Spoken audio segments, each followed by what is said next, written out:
Hi, I'm John Stevenson, and we're going to be looking at Psalm 57, Finding Refuge in God.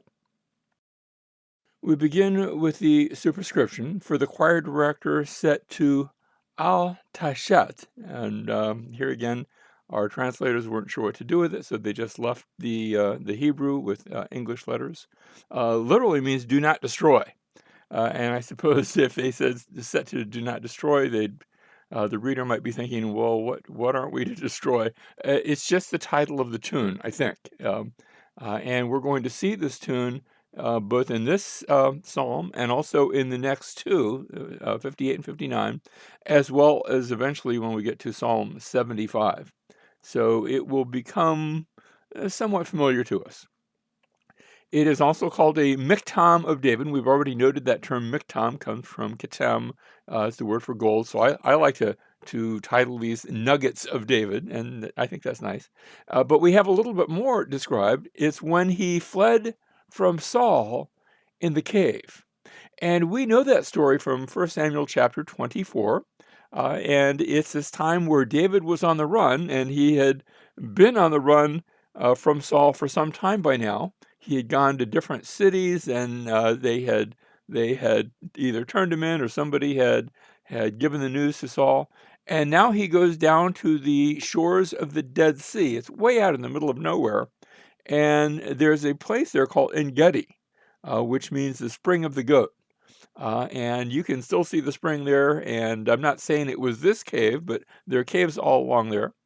And David goes and he's hiding in a cave, and Saul comes along with Saul has a big band of military with him. They're on the lookout. They're hunting for David, but they've been on their way for a long time, and it's the day is wearing on, and Saul sees the cave, and there's a spring there. So water coming out of the cave, and he thinks, oh, I really need to use the facilities. I need to use the restroom. And so he goes into the cave, and he happens to pick the same cave where David and some of his men are hiding in the cave. And David has the opportunity. He's able to, if he wanted to, he could cut Saul's throat. Instead of doing that, he comes up behind Saul, and while Saul is taking care of business, David very quietly cuts off the end of his robe. That is, of Saul's robe. Remember, he's got his robe in sort of disarray because you have to do that when you're using the restroom. Uh, and uh, and David cuts off the end of his robe, and and Saul finishes up, and he goes on his way. And David, probably not from inside the cave, but probably, maybe get some distance around him, comes out and then calls to Saul. Saul is down the ways a bit, and says, Saul, did you miss something? And he holds up the end of his robe, and Saul looks, and lo and behold, part of his robe has been cut off, and he hadn't even noticed it. And David said, that could have been your throat, but I didn't want to raise my hand against the Lord's anointed. And and Saul says, you're right, you're right. I shouldn't have been doing that. Let's be at peace and let's all go home. Now, the that instance is called for here in the superscription, and now the psalm begins. It's going to be a very short psalm because it was a very short instance as David was in the cave. So it's just going back to that instance. I gave you the rest of the story just not to leave you in suspense. But now the psalm begins. Be gracious to me, O God, be gracious to me, for my soul takes refuge in you. And there's a little bit of a play on words in here in verse 1, because first of all, my soul takes refuge in you, and yet David had taken refuge in a cave. Um, that's part of a big complex, and so imagine this big giant. I don't want to call it a mountain because it's actually it's not raised up high. It's actually raised down very low. What happens is the Dead Sea is the lowest spot in the face of the earth, and so as you go up, if I just raise the camera for our picture, and it would just continue going up and up and up, all the way up to the Judean wilderness. Um, but my soul takes refuge not in a cave, but in God. God is the one.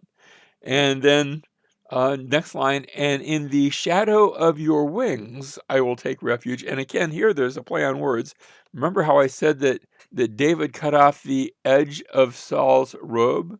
Well, the outer edge of a robe had a particular title back then, and it's used all throughout the Hebrew Scriptures. They were referred to as your wings.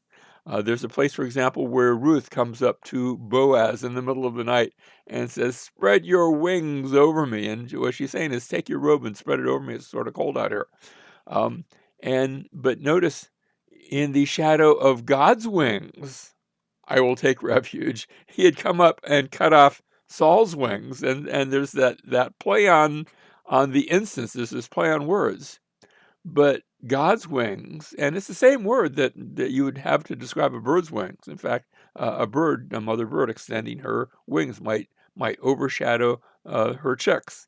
I think of the words of Jesus in Matthew chapter 23, where he said, "How often I wanted to gather you as a hen gathers her chicks under her wings," and that's a familiar figure of speech to anybody from the Hebrew Scriptures. Well, in the shadow of your wings, I will take refuge until destruction passes by. And, in Saul's hand had been destruction. But now the psalm continues. I will cry to God Most High, and this is Elohim Elyon, a familiar phrase. Sometimes I think back in Genesis where it was El Elyon, but this is the full name of God. But then the shorter form is used next to God, that is Le El. So El is the term for God, and then Elohim is the extended term. They both refer to God. We see that El a lot in the Psalms because maybe just for poetry purposes, but it's really having the same meaning. To God who accomplishes all things for me, He will send from heaven and save me. He reproaches him who tramples upon me. Selah, there's a little bit of a pause there. And then God will send forth His loving kindness and His truth.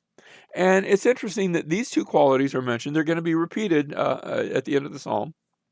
But His loving kindness and His truth. And I want to suggest, just in the way that we deal with people, there sometimes is a bit of a tension between the ideas of loving kindness, and I regularly take that Hebrew term chesed, which is translated here loving kindness, and render it loyalty. Love, loving kindness, loyalty. I think there's all shades of the same idea. Versus truth. Have you ever known somebody who told the truth but wasn't always very loving about it? Or maybe was very loving but didn't become brutally honest when that was needed. And there can be a bit of a tension, if there's all of one without the other, then that's a bad thing. But notice God sends both His loving kindness and His truth. We continue into verse 4. My soul is among the lions. Now, let me just say, there were lions in the Middle East in that day. I don't think there are anymore. I think they all moved along, and you find them in South Africa, and I guess in zoos in different places, but no longer in the Middle East. But they were back then. You're actually looking at an Assyrian wall painting from Mesopotamia, where they were picturing, in that case, a lion hunt. Well, lions could be hunted, but in this case, my soul is among the lions. It's a figure of speech. I'm in a bad place. I must lie among those who breathe forth fire. Don't take this literally. It's not that he's literally with lions. He's not literally with fire-breathing dragons, but he feels that way.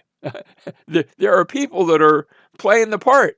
Even the sons of men, whose teeth are spears and arrows, and their tongue a sharp sword. So he's just walking on eggshells, not literally, but he's around people that are out to get him. That's the idea here. Verse 5, be exalted above the heavens, O God. Now this is going to serve as our refrain, because we're going to see the same verse repeated later on. Be exalted above the heavens, O God. Let your glory be above all the earth. Still speaking of the people that are out to get him. They have prepared a net for my steps. My soul is bowed down.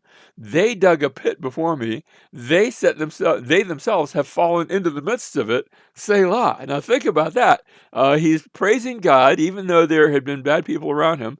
And lo and behold, they planned to get him. They made a trap for him, and they fell into their own trap. It just, it's God brought it all about. And it's not like this giant hand had to reach down from heaven.